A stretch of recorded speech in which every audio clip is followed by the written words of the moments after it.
By the time Karen slammed the gavel, my family was already on trial.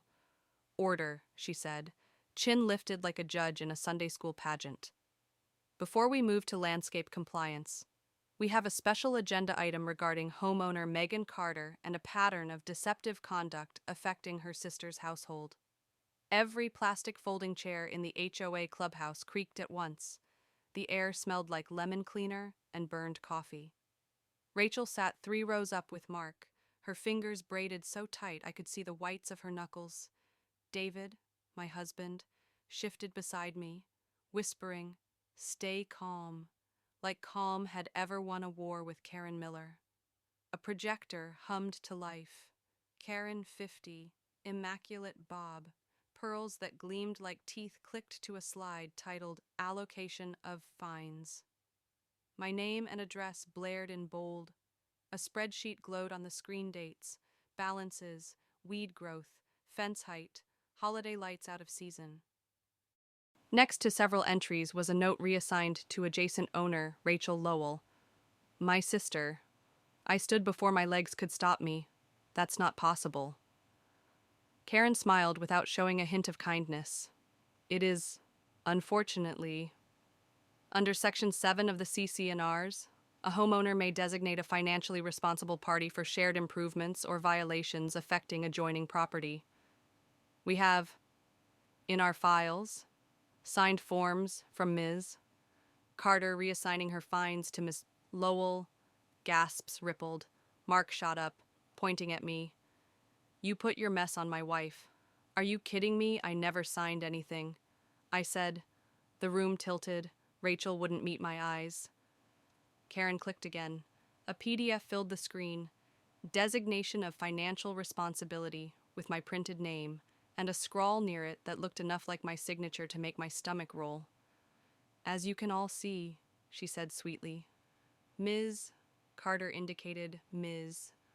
Lowell would absorb fines related to fence height variance and late assessments. This has created exposure for the HOA and hardship for the Lowells. David stood now, voice even. "We need to see originals, provenance, chain of custody." Karen's gaze sliced to him. "We have originals in the file room. Additionally," she added, letting the word bloom like poison, "we have concerns about the Carter's solvency, multiple late assessments, a notice of intent to lien. Our treasurer flagged bank holds consistent with liquidity instability." Heat leapt up my neck. She'd just told the entire neighborhood we were broke. We weren't. We had a slow insurance reimbursement after a roof leak, and I'd asked for a short extension that the office granted on paper. "You're out of line," I said. My voice shook, and Karen's smile widened. "I'm sharing facts. Megan. Facts your sister's family has a right to know, given you named them the responsible party." She pivoted to Rachel. "Rachel, dear, we tried for weeks to resolve this privately." Rachel finally looked at me. Her eyes were wet but hard. "Did you sign that no?" I said. "Never," Mark snorted. "Then how is your name on HOA paperwork again?" He counted on his fingers like I was a delinquent child. Christmas lights, trash can placement, the fence, the paint swatch. Karen raised a hand, queenly. "Let's keep it on the agenda, please. We also have an incident report about exterior cameras mounted without ACC approval." "They're not exterior," I said. "They're doorbell cams, and they're legal." "Legal," Karen echoed. "Doesn't mean compliant with our guidelines."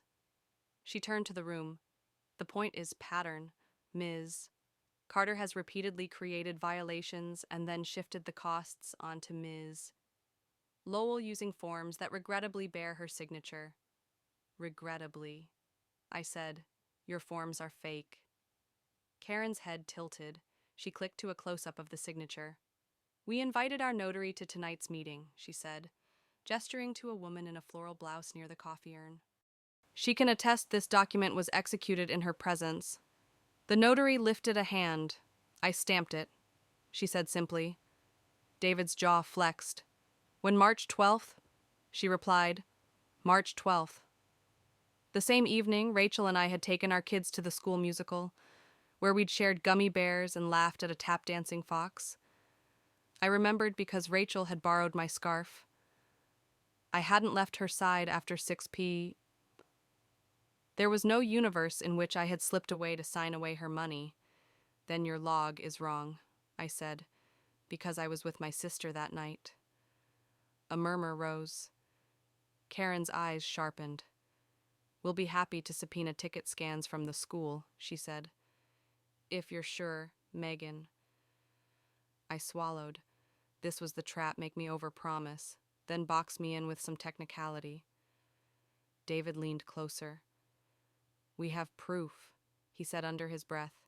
Doorbell footage, emails. Karen must have heard because she turned, voice syrupy. Before we drown in excuses, I'd like to note one more document. She clicked again. A new file appeared. Petition to restrict voting rights, Rachel Lowell.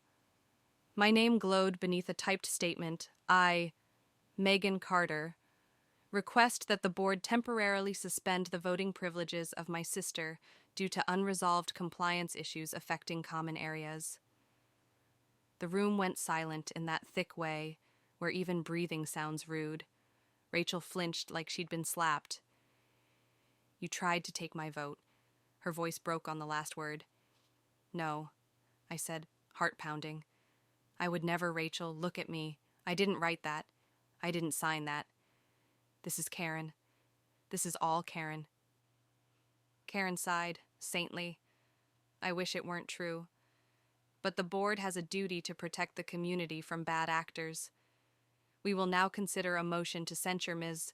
Carter and to authorize immediate lien proceedings if balances remain unpaid. Additionally, we will review Ms. Lowell's voting status pending resolution of her sister's reassigned fines. She lifted her hand theatrically. All in favor hands began to rise. Neighbors I'd lent ladders to, waved at, baked for. Then, in the third row, another hand lifted, Rachel's. The gavel hovered in Karen's grip. Motion noted. She said, We'll record the tally. Rachel, would you like to speak before we finalize? Rachel stood.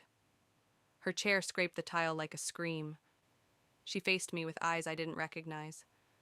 I just got an email, she said, raising her phone so the screen washed her face in blue. From your account, Megan. It says, I'm sorry, but I had to do it. Karen's smile bloomed. Would you care to read it aloud? Rachel swallowed, thumb shaking over the screen. It says you moved the fines because don't. I said. I suddenly knew what was coming, and it tasted like metal. My palms were slick, my heart ramming my ribs. Rachel lifted her chin. Because you knew we wouldn't fight back. Karen's gavel came down, final tally in 30 seconds. She purred. All remaining votes. Raise your hands now. And then David's phone buzzed, hard and insistent. He glanced at the screen, eyes flaring. He grabbed my wrist.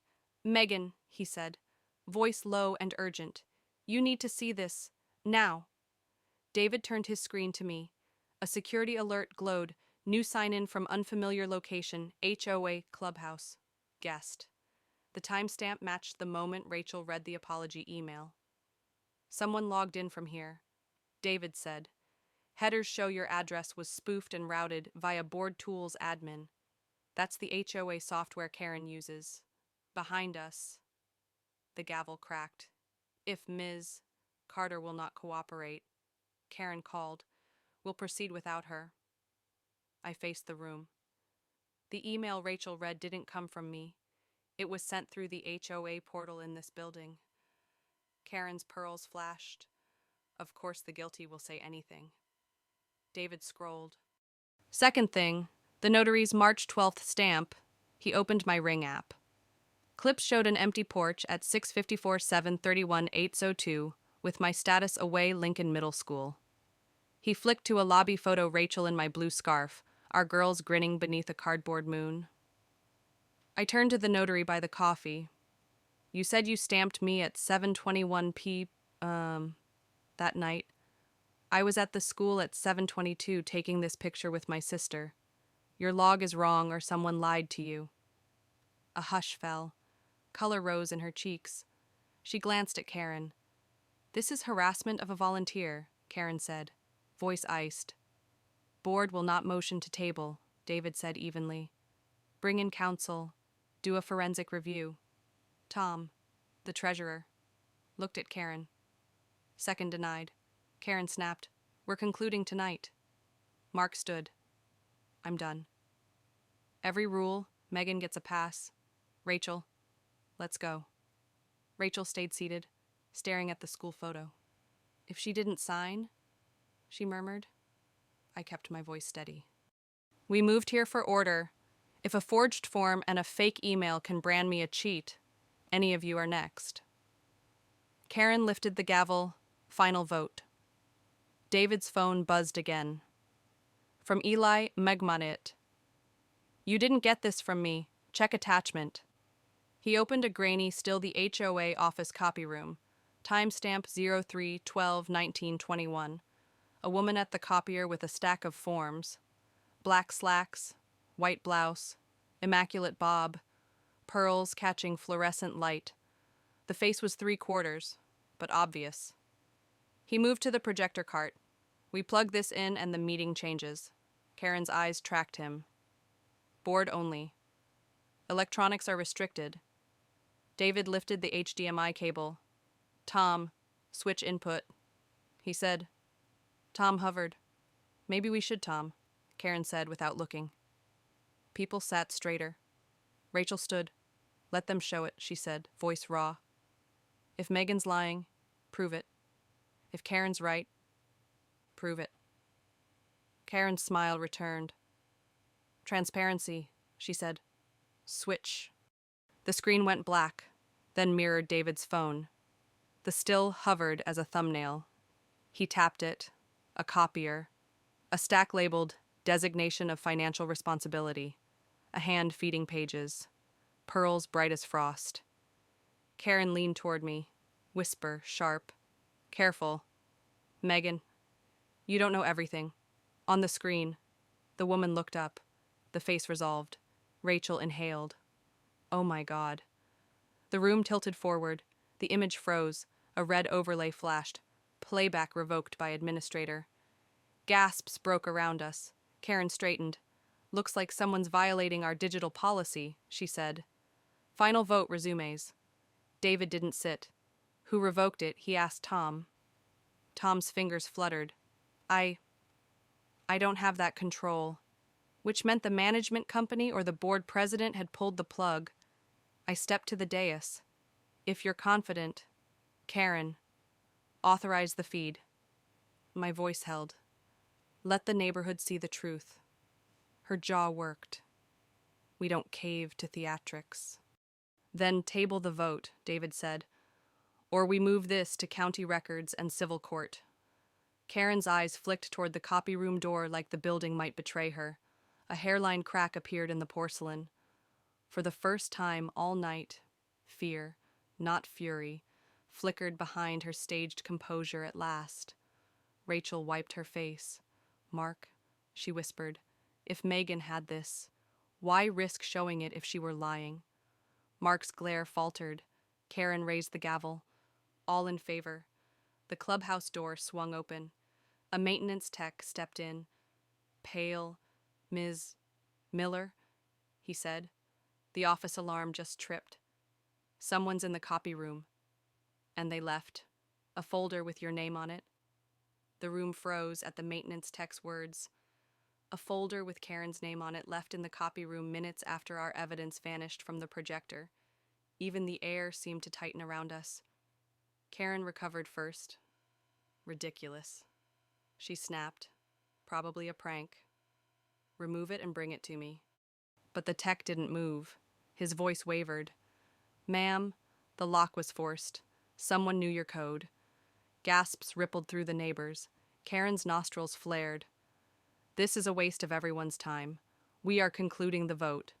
"No," I said, louder than I meant to. If there's a folder with your name on it, we all deserve to see what's inside. Rachel looked between us. Torn. Karen. What's in that folder? Karen turned her smile on her. Oh, sweetheart. Don't let your sister drag you into her circus. She's desperate. You saw the documents. You heard the notary. But something had shifted. People who'd been raising hands to censure me now stared at Karen with suspicion. The illusion of control she wielded so easily was cracking. David moved toward the door. I'll go get it. Sit down. Karen barked, her composure slipping. You're not authorized. Neither were you, David said evenly. When you tampered with the vote feed. The maintenance tech glanced at him, then at Tom the treasurer, and finally blurted, I'll get it. Neutral party. He hurried out before Karen could stop him. Silence settled, broken only by the creak of chairs. My pulse pounded in my ears. Rachel's eyes bored into me, searching. I wanted to beg her to trust me, but Karen's shadow loomed over us both.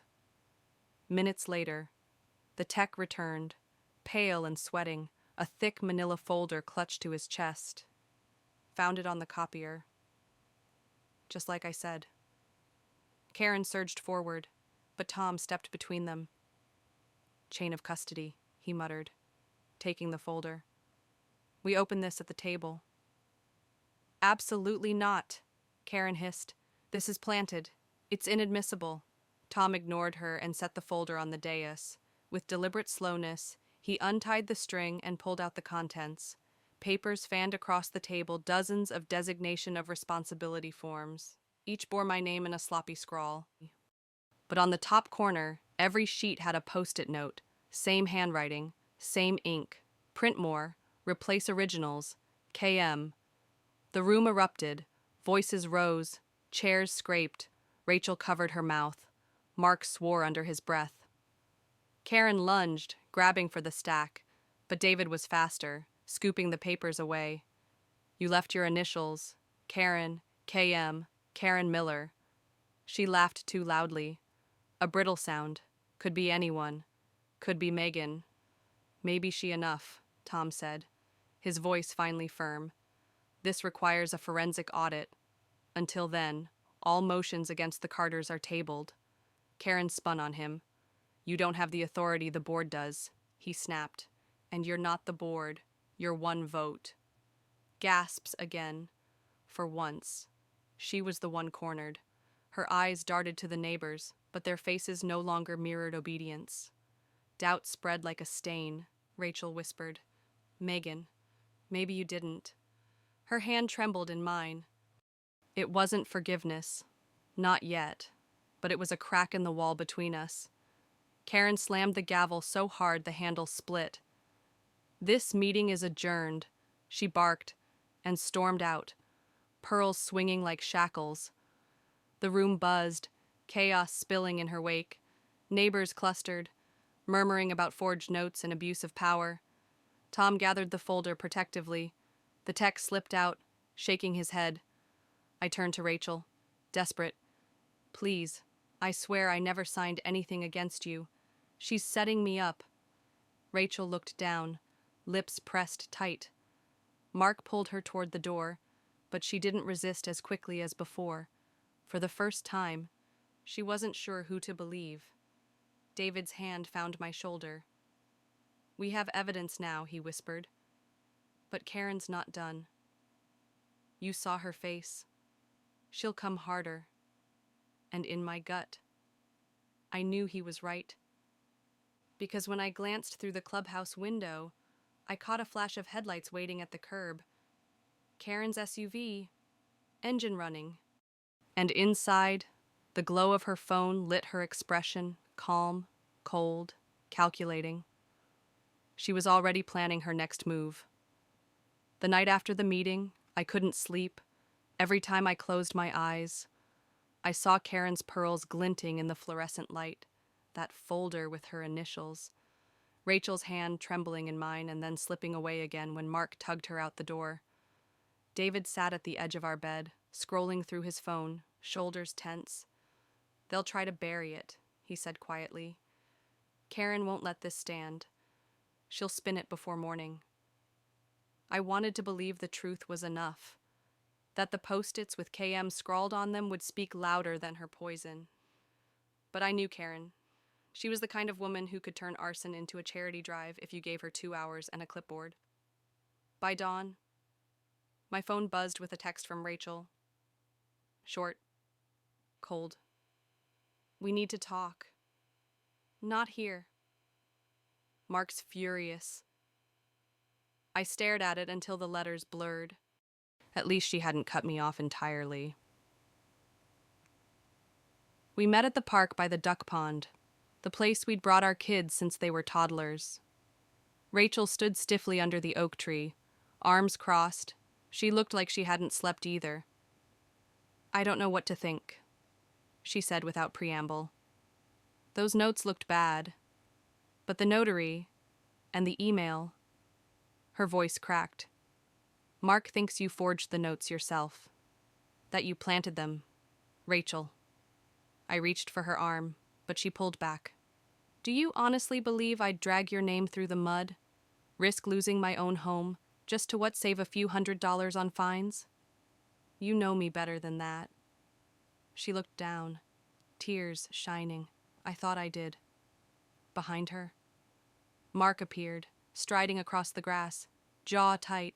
Enough, he snapped. Rachel, we're done here. He turned on me. You're toxic, and until you prove otherwise in court, stay the hell away from my wife and kids. He pulled her toward the parking lot.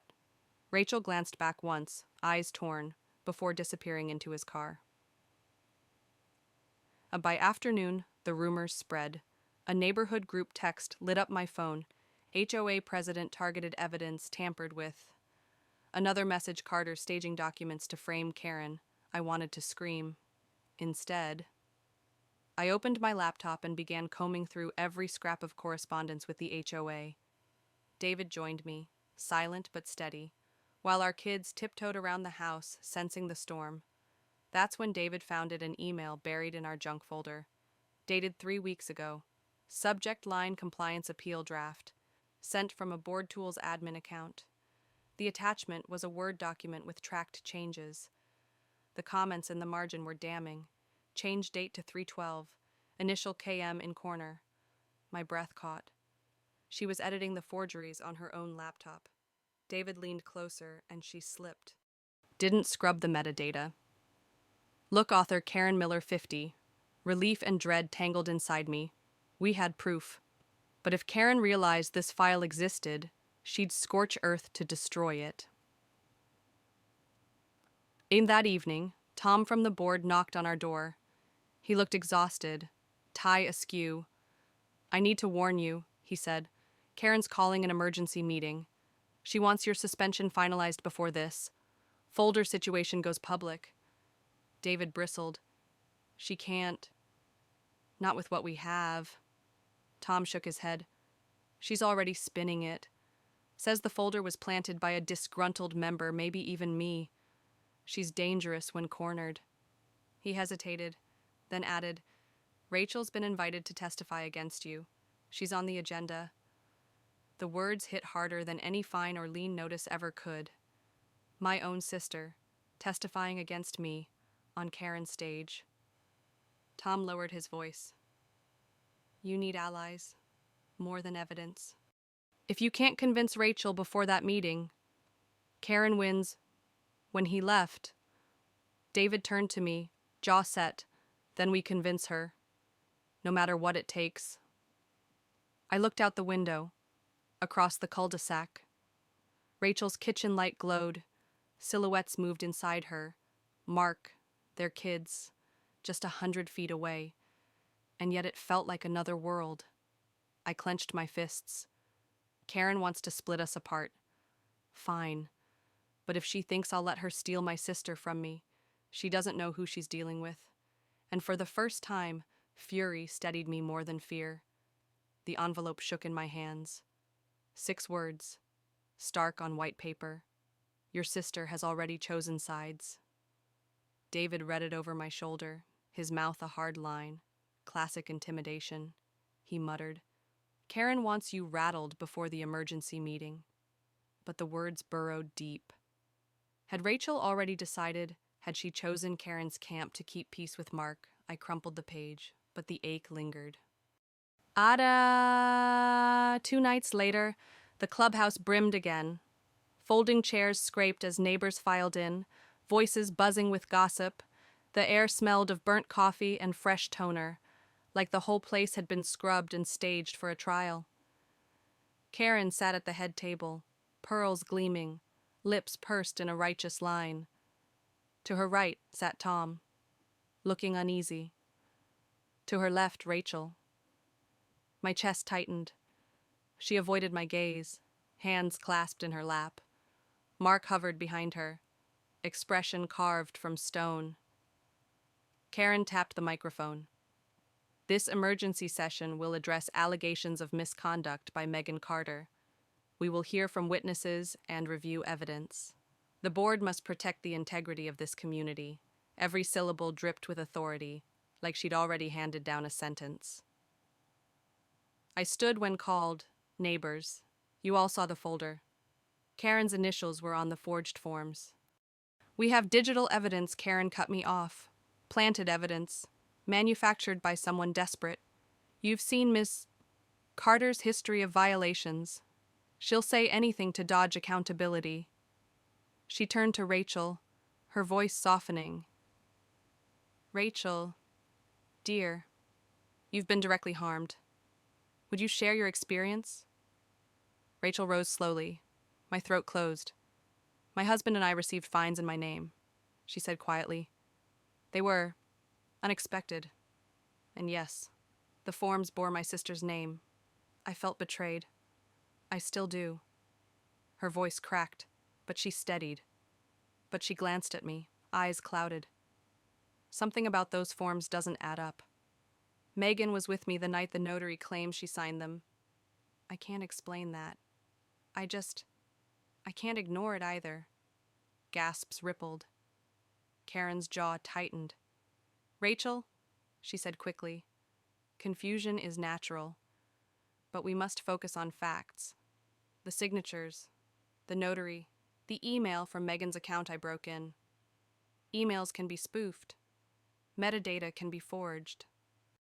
But you can't erase intent, and Karen's intent has been clear since she targeted me. Karen slammed her hand on the table. Enough. This is slander. The gavel cracked. Order. That's when David rose, holding his laptop. We have new evidence, he said, straight from the management server. Unaltered, he projected the screen. A log file appeared, rows of data, timestamps, usernames. At first, it looked like gibberish. Then David highlighted an entry. User K. Miller Action Override Document. Archive date 03/12/1921. The same night Karen claimed I'd signed those forms. The room erupted. Neighbors leaned forward, whispering. Tom rubbed his forehead. Karen forced a laugh. Anyone could spoof a login. This proves nothing. But her voice wavered. Just enough. Then Rachel spoke again. Louder this time. Karen, why did you tell me privately that Megan admitted guilt because she didn't? She swore to me she didn't. Karen's head whipped around. I never. Yes, you did, Rachel said, trembling but firm. You cornered me at the grocery store, said Megan had confessed, said she'd drag us down if we didn't distance ourselves. Neighbors gasped again, this time with anger. Karen's mask slipped. You misunderstood. No, Rachel whispered. I believed you, and maybe that's my mistake. The tension in the room shifted. For the first time, Karen wasn't just on defense, she was exposed. Tom cleared his throat. Given this testimony and the logs, I move to suspend further action until a neutral audit is completed. Karen's voice rose, shrill. You can't. If we delay, this community collapses into chaos, but her words rang hollow now. Doubt filled the room. As the meeting adjourned, Rachel lingered. Her eyes met mine, watery, conflicted. I don't know what's true anymore, she whispered. But I know I can't let Karen speak for me again. It wasn't reconciliation. Not yet. But it was a crack of light. And just as I exhaled, Mark stormed back into the room, phone raised high. "I've got proof Megan lied," he shouted, face flushed. "And everyone needs to see it right now." Mark's voice thundered through the clubhouse, cutting off every whisper. He held his phone aloft like a torch. "Here, proof your sister's been lying to you, Rachel lying to all of us." My stomach dropped. What could Karen have fed him now? David stepped forward. "Let's see it." Mark shoved the screen toward the nearest board member. A video played, shaky, recorded from a laptop webcam. My own face stared back, grainy but unmistakable. The me in the clip leaned close to the camera and said, "I had to shift the fines. Rachel won't fight me. She never does." Gasps rippled through the room like a wave. Rachel covered her mouth. "Megan." I felt the ground tilt beneath me. "That's not me," I said, forcing my voice steady. "It looks like me, but it's doctored." Karen, standing at the dais again, smiled like a queen reclaiming her throne. "Ladies and gentlemen, deep fakes are hard to prove, but intent well. Intent shines through." Neighbors murmured. Some shook their heads, others glared. The balance was slipping again. David yanked the phone from Mark's grip and replayed the video. He frowned. "Pause it," he muttered, and froze the frame. He zoomed in on the background. "Look." He pointed at the shelves behind the video me. On one was a row of binders labeled HOA Archives. "This isn't our house. This is the office." The room erupted with startled voices. I latched onto his discovery like a lifeline. "That's not my laptop. That's Karen's copy room. She staged this." Karen's veneer cracked for a flash of a second. "Ridiculous. Anyone with a key code and access to HOA servers," David cut in. Rachel's brow furrowed. "Karen, you told me Megan admitted it. Now there's this video from your office." Karen's smile returned. Tight. Brittle. "Coincidence. Megan has always been manipulative. Perhaps she broke into my office to record herself, to frame me. It was so absurd.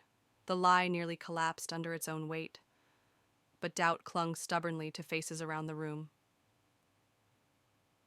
Mark grabbed Rachel's arm. "Don't fall for this. You heard her voice. You saw her face." Rachel shook him off, eyes glistening. I also saw the binders. Why would Megan risk breaking into an office just to say that on tape? It makes no sense. Her voice rose. "Nothing makes sense anymore." The words sliced through me. My sister was unraveling under Karen's manipulations, and I was powerless to stop it. Karen seized the moment. "Neighbors, this chaos is exactly why we need decisive action. Forgeries, break-ins, slander. This community cannot survive unless we cut the rot at the root." She raised the gavel.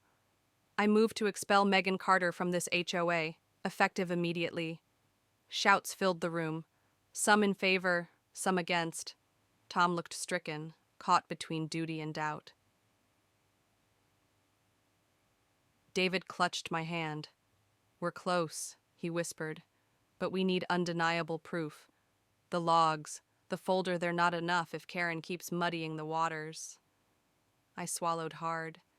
"Then we find more, something she can't spin." Rachel stared at me, trembling.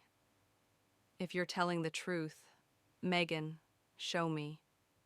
Because right now, I don't know if I have a sister anymore." Her words cut deeper than any fine, any forged paper. Karen slammed the gavel, all those in favor. But before she could finish, the clubhouse lights flickered, then died. Darkness swallowed the room. Gasps turned to cries. A voice rose in the shadows, firm and unfamiliar. "Check the projector. The real files are ready." The screen glowed to life on its own, illuminating the room in a pale wash. And there, across the wall, unfolded a series of files, timestamps, signatures, camera feeds. Karen's voice, unmistakable, filled the speakers, switch the fines, make Rachel pay. No one will ever know. And the room erupted into chaos, voices shouting, neighbors scrambling to process the bombshell. And in the center of it all, Karen's face drained of color, her hand frozen mid-gavel, as if the world had finally turned its eyes on her. The clubhouse was pandemonium. Shouts clashed with the crackle of the projector, neighbors twisting in their seats to look at me, at Rachel, at Karen. The screen glowed with damning words. Switch the fines. Make Rachel pay. No one will ever know. Karen's voice, sharp as glass, replayed again and again until Tom scrambled to mute the feed. Karen slammed the gavel on the table, but the wood-on-wood clatter sounded weak now, almost pitiful. This is a setup, she barked. Fabricated audio. Anyone could splice my voice. But the room didn't buy it. Faces that once mirrored obedience now burned with suspicion. David leaned close, whisper hot in my ear. That wasn't us. Someone else pushed those files. Someone who wants Karen down as much as we do. My pulse raced. If not us, then who? Karen straightened, pearls trembling against her throat. We will investigate this intrusion. Until then, all board proceedings are invalid. Tom finally found his voice. Karen, we can't just ignore what the neighborhood just heard. Can't we? She snapped. Cyber criminals, vendettas, doctored footage, it means nothing until verified. She glared at me. You and your husband are behind this. Admit it. I stood. My voice trembled, but not with fear. Karen, if you had nothing to hide, you wouldn't fight so hard to bury the truth. My sister deserves better than forged papers and lies whispered in grocery aisles. A murmur of agreement rolled through the neighbors. Karen's control was slipping, thread by thread. Rachel rose slowly. Her hands shook as she gripped the back of her chair. Karen, she said, voice breaking, tell me right now, did you fake those forms? Did you set my sister up? Karen smiled, thin and cruel. Rachel, dear, you're young, impressionable. Your sister's pulling you into her schemes because she knows you'll fold. Rachel's chin quivered. For a heartbeat, I thought she'd crumble. Then she whispered, I believed you once, and it almost cost me my sister. Karen's eyes narrowed. The lights flickered back to full strength, snapping everyone out of the moment. The projector went black. Whoever had helped us, their work was done. The meeting dissolved into chaos. Neighbors muttered, some glaring at Karen, others shaking their heads in disbelief. Tom banged the table, calling for order, but the room was already splintering. Rachel brushed past me, tears streaking her face. I caught her arm. Rachel, please. She yanked free. I don't know who to believe, she whispered, and hurried out with Mark close behind. The emptiness left in her wake hollowed me out more than any of Karen's lies. They're back home. The house felt like a war bunker. David pulled the curtains tight. She'll retaliate. She has to. She already did, I said bitterly. She poisoned Rachel against me. Our doorbell rang, sharp, urgent. I froze. David peered through the peephole, then opened the door cautiously. Tom stood there, pale, clutching a flash drive. Someone left this in my mailbox, he said. No note, just my name. It's HOA server data. If it's legit, it could bury Karen. David took it carefully, as if it were explosive. Why bring it here? Tom's eyes darted toward the street. Because I think she's watching me too. And if she finds out I have it, I'm finished. I glanced past him. Sure enough. Karen's SUV idled at the curb again. engine humming, headlights glowing like the eyes of a predator waiting for nightfall. The flash drive burned in my palm long after Tom left. David cleared the dining table, set his laptop down, and slid the device into the port like he was arming a detonator. The screen blinked, folders spilling open timestamps, scanned documents, even audio files. Whoever pulled this, David muttered, had full access. One file caught my eye: violation transfers. XLXX. My name appeared over and over, each entry redirecting fines to Rachel. But in the metadata, the creator wasn't me. It wasn't even the management company. The author was flagged K. Miller admin. My stomach clenched. She did it herself, direct from her account. David clicked another file and audio recording. Karen's clipped voice filled the room. Backdate it. If anyone asks. Megan signed under witness. A pause. Rachel will fold. She always does. I pressed a hand to my mouth. Rage trembled through me, but so did grief. Karen hadn't just targeted me. She'd preyed on Rachel's trust, knowing my sister's loyalty could be twisted into a weapon. In that night, I couldn't rest. Rachel's words replayed, I don't know who to believe. The distance between us felt like a canyon Karen had carved with her lies. At dawn, a knock shattered the quiet. I opened the door to find Rachel, alone, eyes rimmed red. Can we talk? She whispered. We sat on the porch steps, morning light spilling across the cul-de-sac. I watched that video again, Rachel said. The one Mark showed. Something about it. It didn't sit right. And then Mark told me Karen had friends who could handle technology. She looked at me, desperate. I don't know what's real anymore. I swallowed hard. Then see it for yourself. I handed her David's laptop. This is from the HOA servers, straight from Karen's account. She hesitated, then pressed play.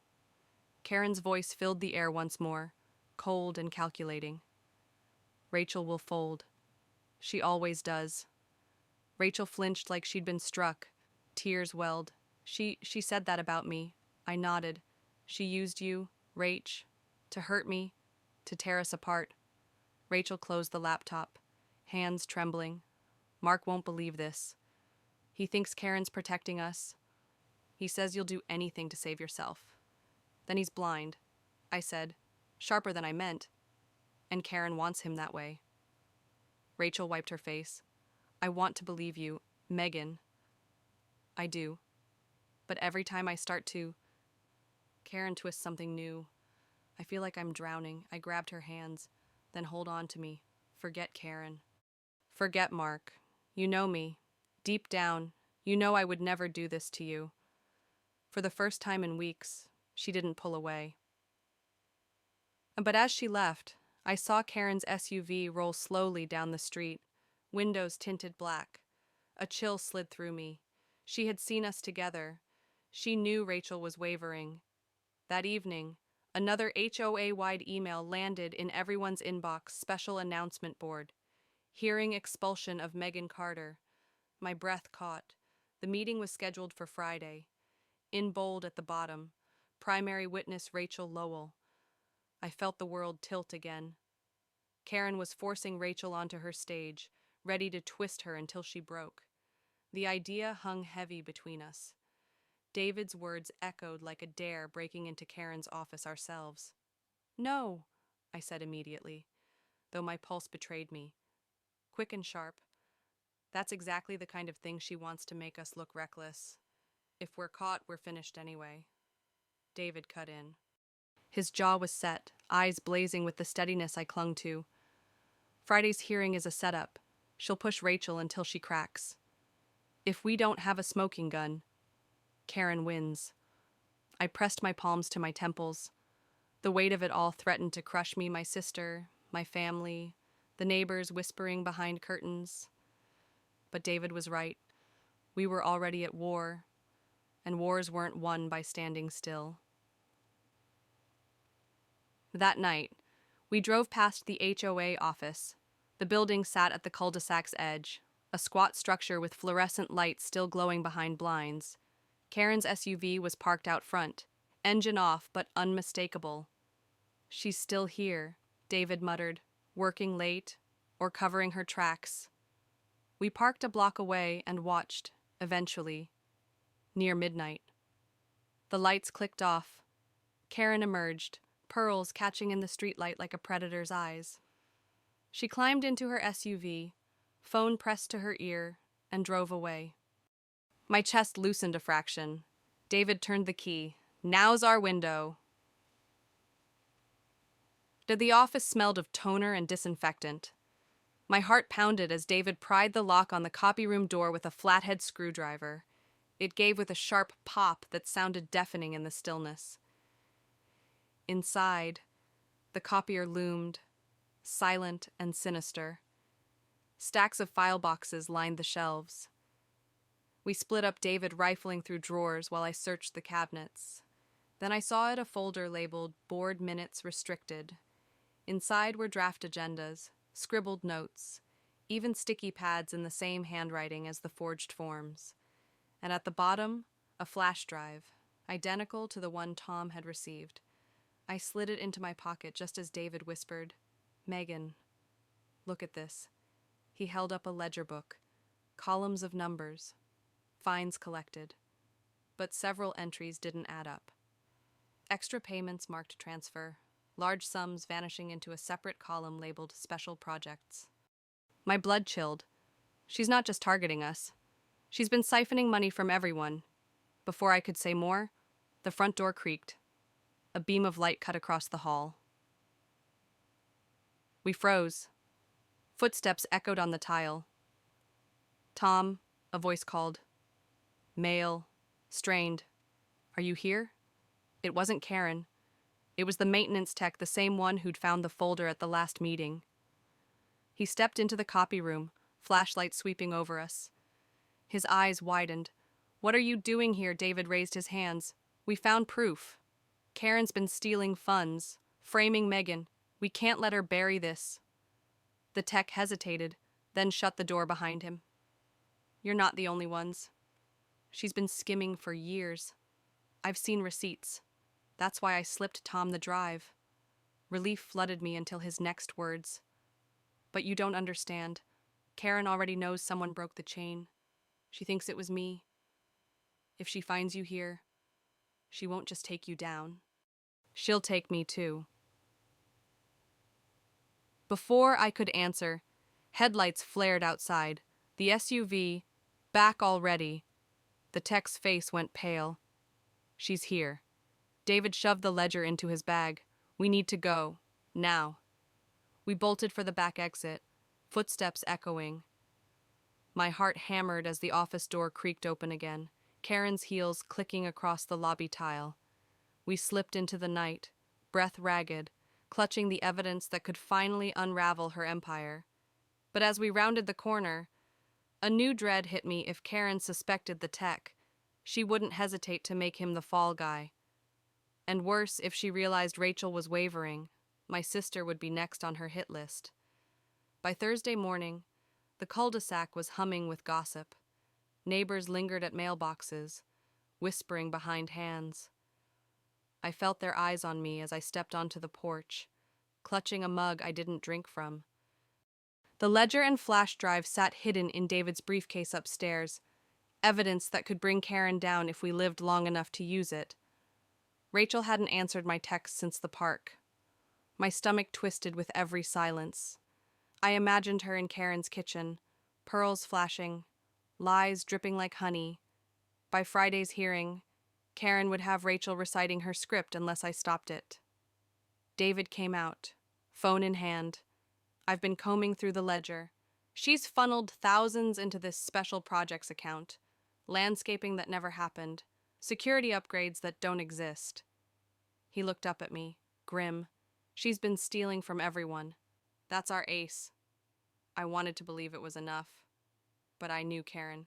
She wouldn't go quietly. That afternoon, Tom called. His voice was hushed. "Karen knows you were in the office." Maintenance says she found the lock damaged. My chest tightened. Then she knows it was us. She's furious, Tom whispered. She's telling the board you planted evidence. Megan. She's aiming to ban you permanently. The line crackled. Then he added, "Be careful tonight. I think she's desperate." By evening, David and I debated what to do. We wait for the hearing. He said, "Drop everything in front of the board at once. They can't spin it all away." I shook my head. If Rachel testifies first, Karen will poison the well. Once doubt is planted, no one will hear the truth. The words no sooner left my lips than headlights swept across our living room. We both froze. Through the blinds, Karen's SUV idled at the curb again, engine rumbling like a predator's growl. Then the doorbell rang. Once, twice, slow, deliberate. David motioned me back and opened it a crack. Karen stood there, immaculate as always. Smile like a blade. "Evening, neighbors," she purred. "We need to talk." David blocked the doorway. "We have nothing to say to you." "Oh, but you do." She leaned forward, voice low enough for only us to hear. "Drop this crusade. Walk away quietly. Otherwise, tomorrow night your sister will bury you herself." Her smile widened. "And I'll make sure you lose more than your vote." My blood ran cold. She left as smoothly as she came, taillights glowing red as the SUV rolled away. I sank onto the couch, trembling. She's threatening Rachel. She's going to use her as the weapon. David sat beside me, jaw tight. Then we don't wait. We show Rachel the truth tonight, before Karen locks her in. I nodded, though fear coiled in my chest. Confronting Rachel now might break us apart for good. But if we did nothing, Karen would win, and my sister would be her final trophy. And we crossed the street under cover of dark. Rachel's house glowed warm inside. I could see her silhouette at the kitchen table. Mark, pacing behind her. My heart ached at the distance that had grown between us, all because of Karen's poison. I knocked. Rachel opened the door, startled, eyes red-rimmed. Mark appeared instantly, face hard. "You shouldn't be here," he said. "We have proof," David said firmly. He set the briefcase on the table and opened it. The ledger, the flash drive, Karen's handwriting. She forged everything. She stole from all of us. Rachel stared, torn. Mark scoffed. "Convenient. Evidence you just happened to find after breaking into an office." But Rachel didn't answer him. She looked at me, really looked. "Why now?" she whispered.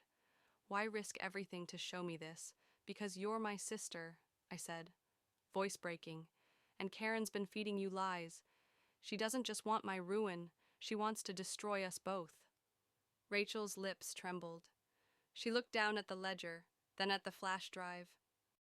And for the first time, I saw doubt bloom in her eyes, not about me, but about Karen. Mark's words struck like a hammer.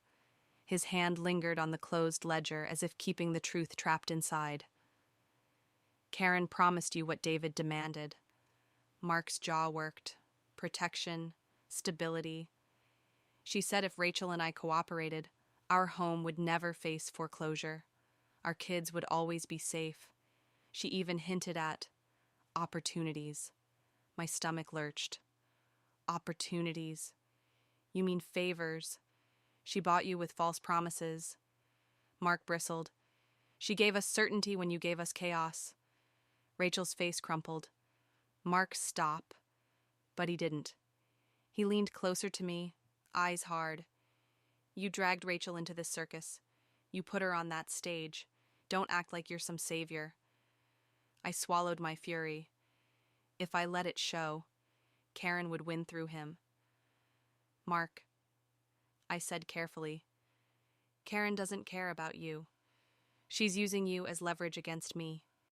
And when you're no longer useful, she'll discard you too. Rachel's eyes shimmered. She looked between us, torn, but said nothing. Back home, David paced the living room. He's in her pocket. Mark will testify against you no matter what we show. I rubbed my temples. Rachel's the key. If she sees through Karen, Mark loses ground.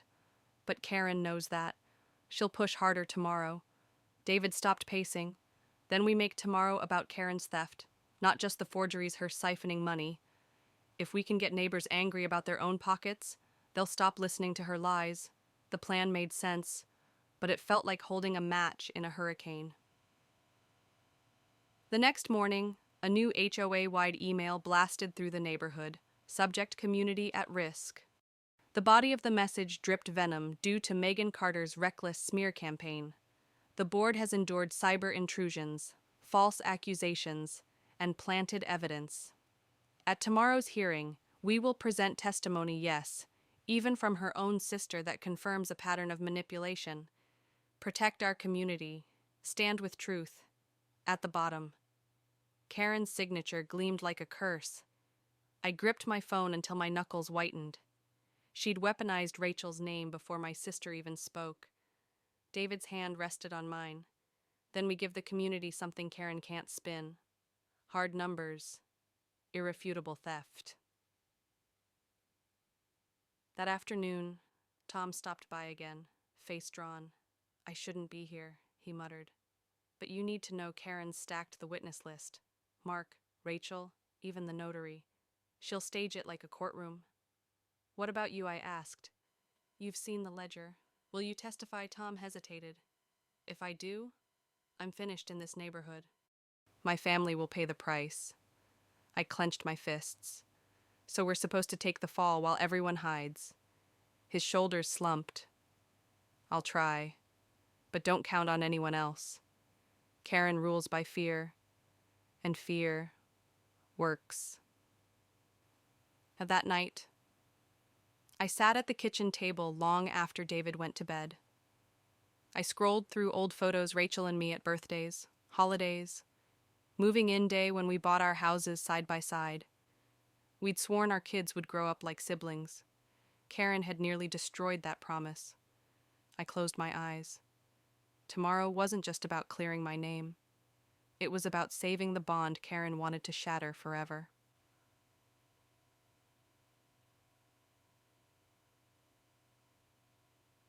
The next evening, the clubhouse filled to bursting. Neighbors whispered, shifting in their seats, eager for the spectacle. Karen sat at the head table, pearls gleaming, confidence restored. Mark hovered behind Rachel, his hand firm on her shoulder. Tom shuffled papers nervously. David and I sat side by side, evidence heavy in our bag. Karen tapped the microphone, smile bright. Tonight, we reclaim our community from deceit, and we begin with testimony. She gestured. Rachel Lowell, please take the stand. Rachel stood at the microphone, her shoulders tight, Mark glaring from the front row. The room hushed.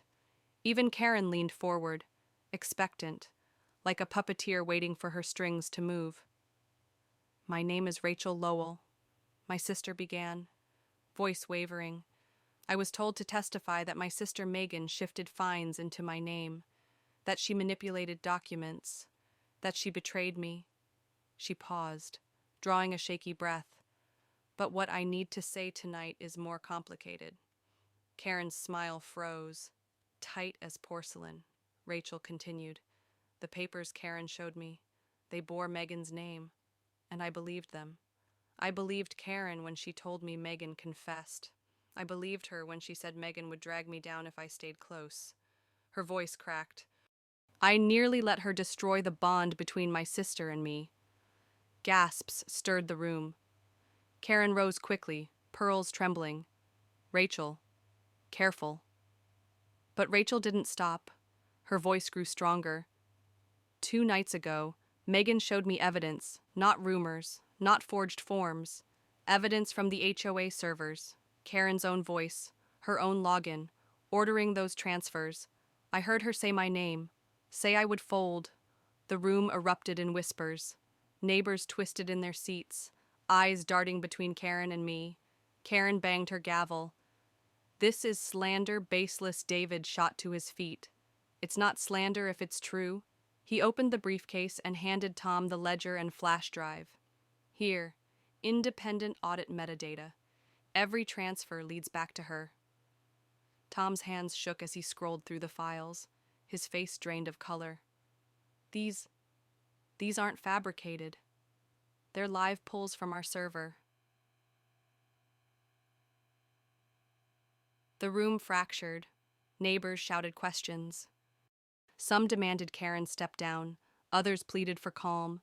Through it all, Karen's voice rose shrill and desperate. This is a coup, she shrieked. A vendetta orchestrated by Megan Carter to seize power. But no one listened. The cracks in her empire had split wide open. Rachel turned to me, tears streaking her cheeks.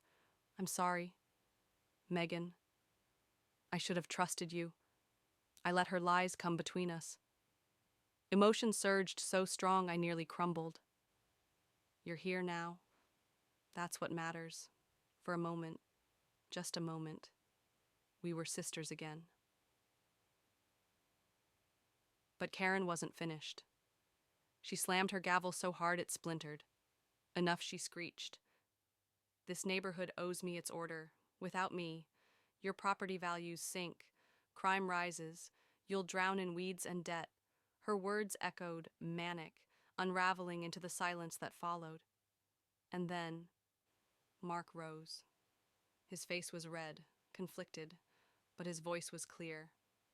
She promised us protection. Said if we testified against Megan, our mortgage troubles would disappear. He turned, glaring at Karen. But you lied.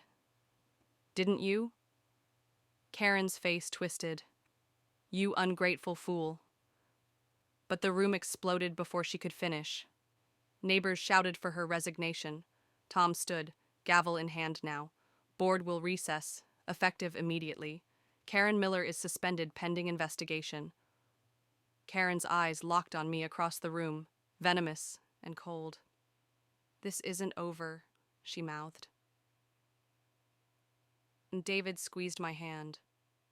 We did it, he whispered. But deep down, I knew Karen wasn't done. She'd lost the room. Yes, but predators don't starve quietly.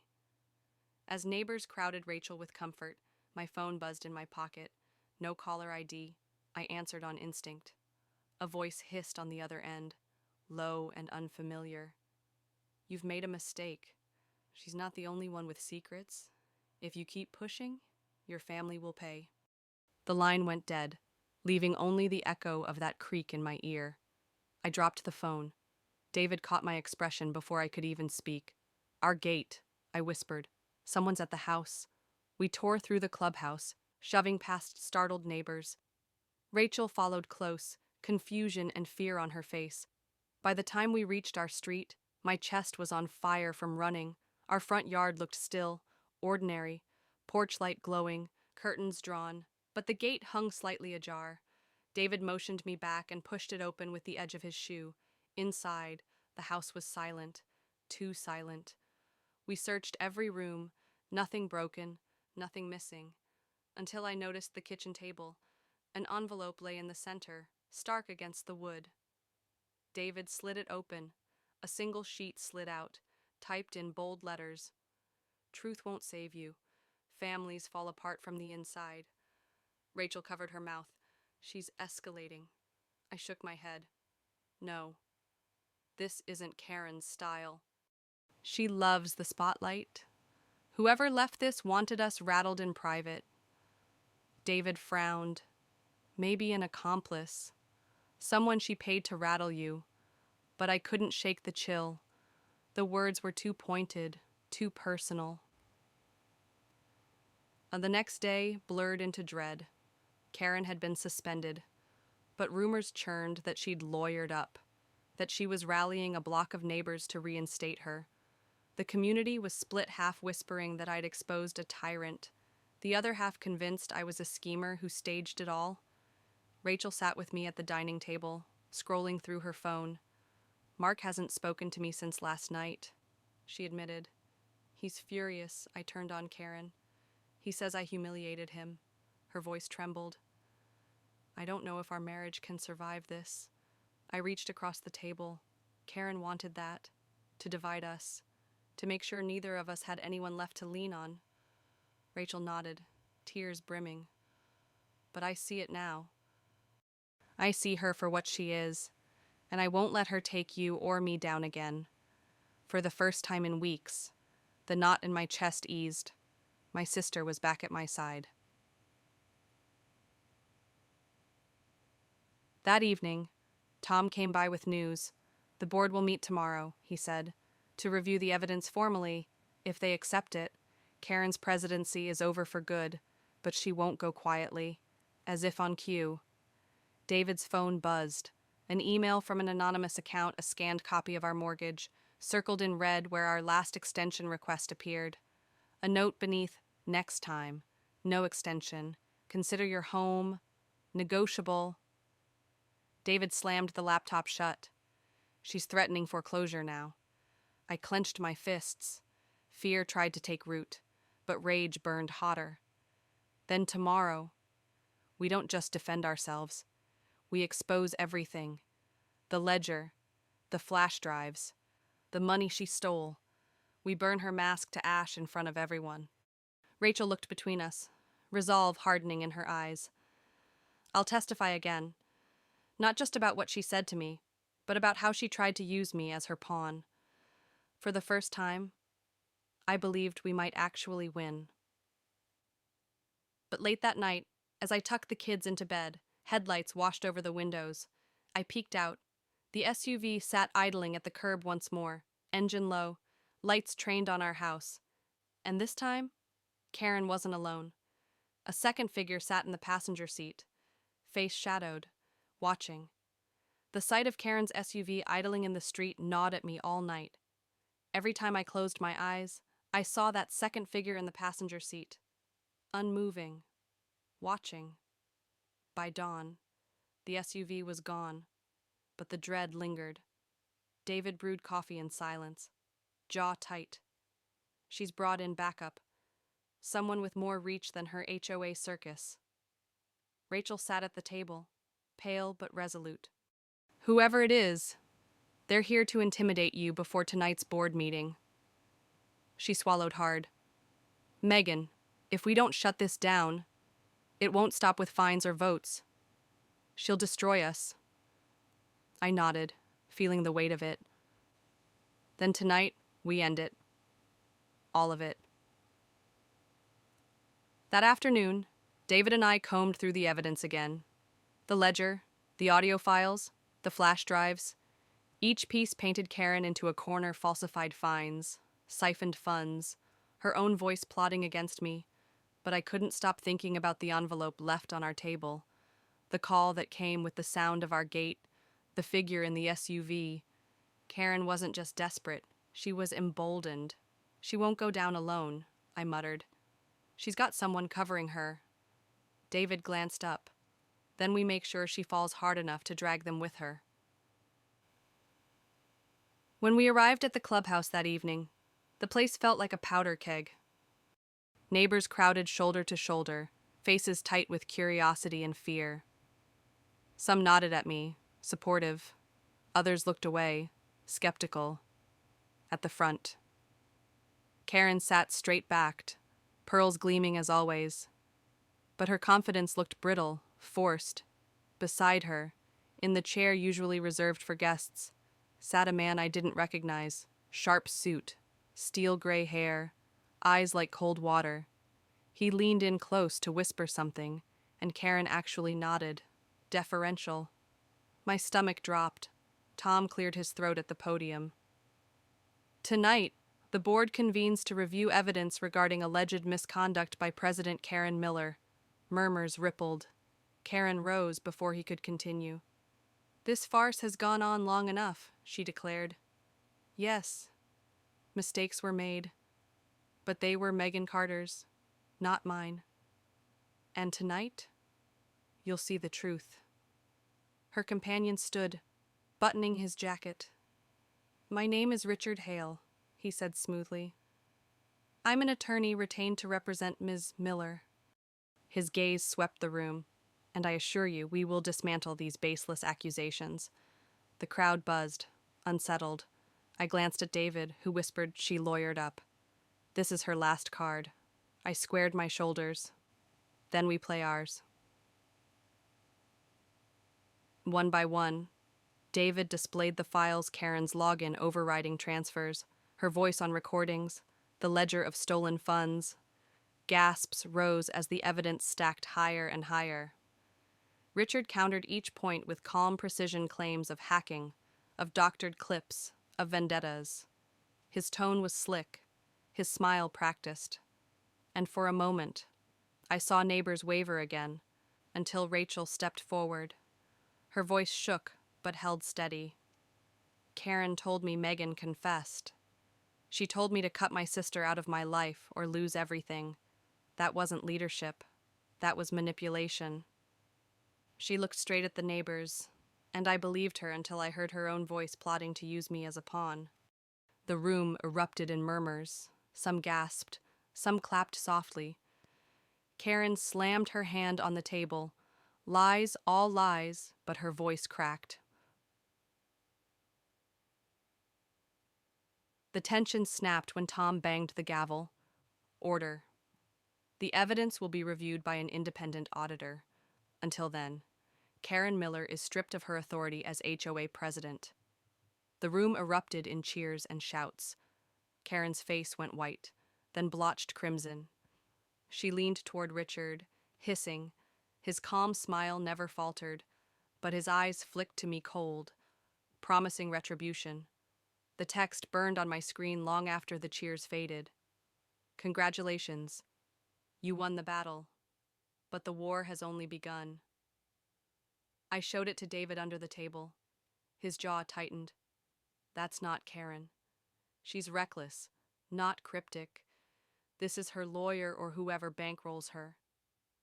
Across the clubhouse, Karen sat rigid, pearls trembling, as neighbors avoided her like she carried a plague. Richard Hale leaned close, whispering something sharp.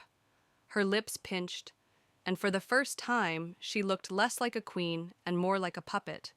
But the message chilled me more than her fury. This wasn't over. The following morning, Rachel came to my door, hair unbrushed, eyes hollow. She collapsed into my arms. "Mark left," she whispered. "He packed a bag and said he couldn't live in a house where Karen was the enemy. He said I humiliated him. I held her tight, then he chose wrong. You did the brave thing." She shook her head. "I almost didn't.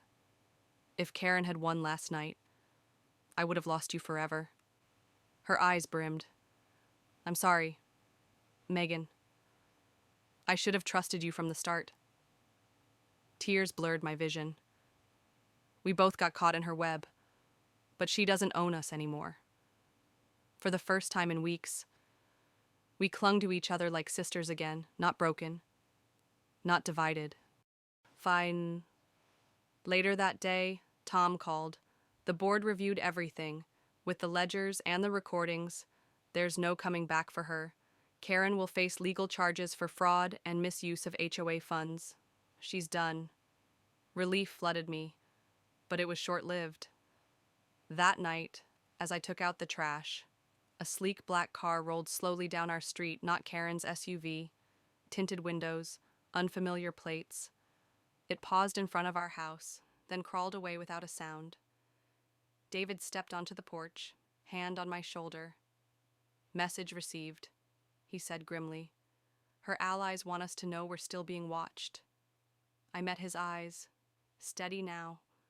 Let them watch. We've faced worse, and we still have each other." Set the next board meeting. Neighbors packed the room again. But this time, they weren't there for Karen's decrees, they were there to celebrate her fall. When Tom announced the formal motion to permanently remove her, the vote was unanimous. Cheers erupted, relief spilling like sunlight through storm clouds. Karen wasn't present to hear it. Rumor said she'd left town in the night, escorted by Richard Hale himself. Some claimed she'd face charges in court. Others swore she'd try her schemes in another neighborhood. But here, she was finished. Rachel squeezed my hand in the crowd. She tried to take everything from us, she whispered. But all she did was remind me how much I need my sister. I smiled through tears. She underestimated us. That's her legacy. In the weeks that followed, the cul-de-sac began to heal. Neighbors repainted fences, replanted flowers, shared dinners again. Rachel and I walked our kids to school side by side, just as we'd promised when we first moved here. Life was still messy. Mark didn't come back. Rumors about Richard Hale still swirled. But the poison Karen had poured between us was gone. One evening, as Rachel and I watched our kids chase fireflies, she said softly, "Families fall apart from the inside. That's what she wanted. But we didn't let her win." I nodded, heart full. "No, we fought back. And together, we won." I nodded, heart full. "No, we fought back. And together, we won." Karen was gone. Her reign of fear shattered. The cul-de-sac, once a stage for her tyranny, breathed again. Lawns that had wilted under her constant threats now bloomed freely. Porch lights glowed warm instead of watchful. And for the first time in months, neighbors waved without suspicion, as if waking from a long nightmare. Rachel and I stood side by side on my porch, watching our children dart between houses, chasing fireflies in the dusk. Their laughter rose into the summer air pure, untarnished, a sound Karen could never touch. For weeks, I'd feared those giggles would vanish under the weight of fines, forged papers, whispered betrayals. Now, they filled the night like a promise we had taken back our peace. Rachel turned to me, her face illuminated in the golden glow of the street lamp. "Families don't break when outsiders attack," she whispered, almost to herself. "They break when we stop fighting for each other." Her words lingered. She was right. Karen hadn't needed fists or fire to nearly destroy us, just lies, whispered in the right ears. Just enough poison to make two sisters doubt the bond of a lifetime. But when we chose to stand together, she lost everything. The neighborhood would remember her downfall. Already, people were telling the story in hushed tones, how the president with pearls and poison tried to split blood from blood, only to be undone by her own greed. It would become lore, a cautionary tale etched into HOA minutes and back porch conversations. And yet, shadows lingered. At night, I still caught myself glancing at the street, half expecting the glare of an idling SUV. Sometimes I thought I saw it just a flicker of headlights, a car too slow, windows too dark. Sometimes my phone buzzed with messages from blocked numbers. This isn't over, but fear no longer owned me. Let them watch. Let them whisper. We had faced the worst and chosen each other over division, and that choice was our armor. One evening, as Rachel gathered her children to head home, she looked back at me. Her smile was tired but genuine. "We're not breaking ever again." Megan and I believed her. Because in the end, Karen's legacy wasn't the fear she left behind. It was the strength she forced us to discover. Strength in sisterhood, strength in truth, strength in a family that refused to be broken. So, as the fireflies winked against the dark and our children's laughter echoed into the night, I let the weight lift from my chest. Whatever came next, lawsuits, shadows, whispered threats, we were ready. We had already won the only war that mattered.